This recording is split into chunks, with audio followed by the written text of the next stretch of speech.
La salle de conférence de la Direction générale des impôts a servi de cadre ce mercredi 17 mai 2023 à la cérémonie d'ouverture de l'atelier préparatoire de la revue annuelle des réformes politiques, programmes et projets communautaires de l'UEMOA édition 2023.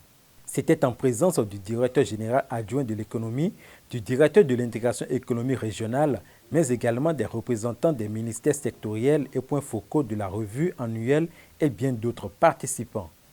Cet atelier national est un exercice d'auto-évaluation de la mise en œuvre des recommandations issues de la revue annuelle édition 2022 et celle de l'année 2023.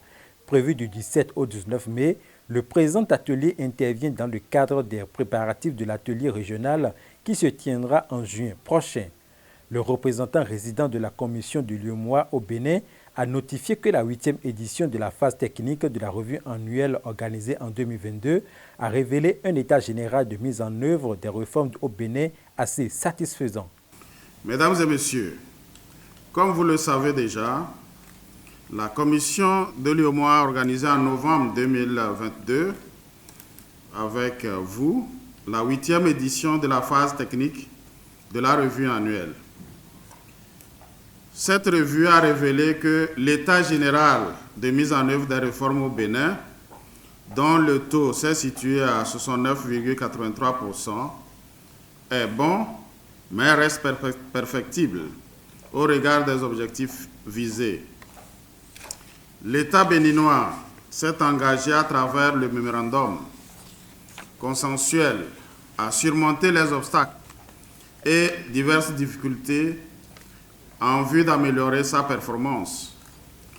L'atelier qui nous réunit ce matin traduit la mise en œuvre de l'un des engagements pris et rentre parfaitement dans le cadre des préparatifs de l'édition 2023 de la revue annuelle, dont l'atelier régional préparatoire se tiendra au mois de juin prochain, ici même à Cotonou.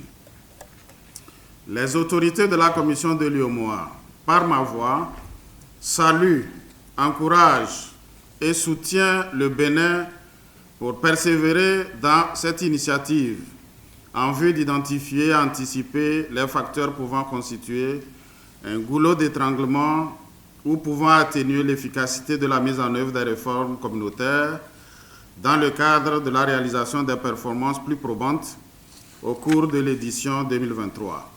Le directeur général adjoint de l'économie a quant à lui rappelé le cadre juridique de cette revue annuelle et a mis l'accent sur les objectifs et donc les tâches qui incombent aux participants. C'est soucieux de la mise en œuvre effective de ces réformes qu'il a été institué par la conférence des chefs d'État et des gouvernements de l'Union, un mécanisme de suivi, évaluation intitulé Revue annuelle des réformes politiques, programmes et projets communautaires de l'UEMOA. C'est pour moi l'occasion de rappeler le cadre juridique qui institue cette revue annuelle.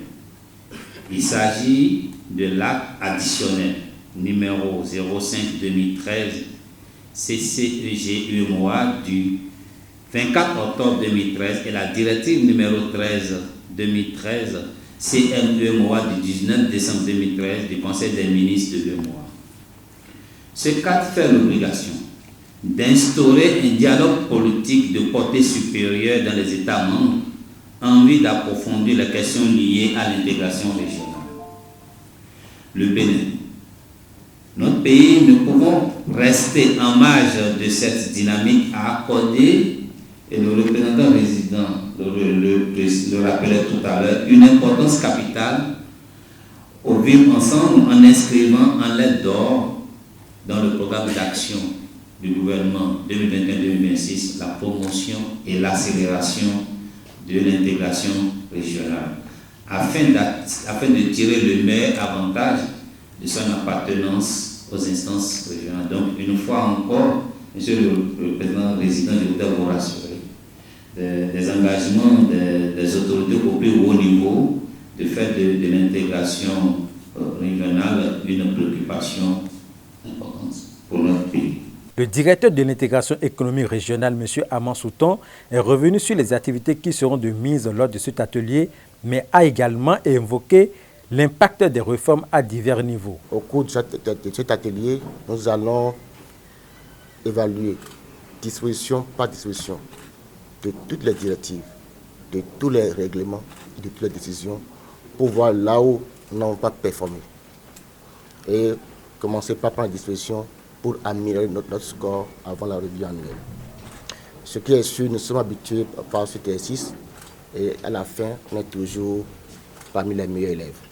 Mais le défi de cette année, c'est d'être le premier au niveau de la sous-région, au niveau de l'espace de l'UEMOA.